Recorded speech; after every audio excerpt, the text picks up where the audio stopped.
Chiropractic అనేది ఒక tool, physiotherapy అనేది ఫుల్ టూల్ బాక్స్ అన్నమాట. చాలా మంది నాకు అడిగే కామన్ క్వశ్చన్ ఏంటంటే, డాక్టర్ 1 క్రాక్ వల్ల పెయిన్ పోతుందా, మళ్ళీ తిరిగి వస్తుందా, ఇలాంటి. Let's talk real science as a physiotherapist. ఈ video pros and cons of chiropractic తెలుసుకుందాం. ఫస్ట్ ప్రో ఏంటంటే, ఇది షార్ట్ టర్మ్ రిలీఫ్ ఇస్తుంది.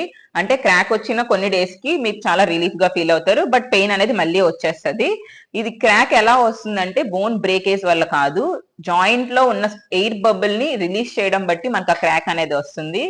దీని యొక్క కాన్స్ ఏంటంటే, ఎప్పుడైనా మనం నెక్ కానీ మనం కైరోప్రాక్టిక్ చేసుకున్నప్పుడు, అంటే అలాంటి ట్విస్టింగ్ చేస్తున్నప్పుడు ఏంటంటే మనకి ప్యారలైజ్ అయ్యే ఛాన్సెస్ ఎక్కువ ఉంటాయి. నెక్స్ట్ ఏంటంటే, దీనికి మనం అడాప్ట్ అయిపోతే అక్కడ ఉన్న మజిల్స్ వీక్ అయిపోతాయి, పాస్చరల్ డిస్కరెక్షన్ ఇలాంటివన్నీ ఇంకా ఎక్స్ట్రా ప్రాబ్లమ్స్ కూడా మనకు వస్తాయి.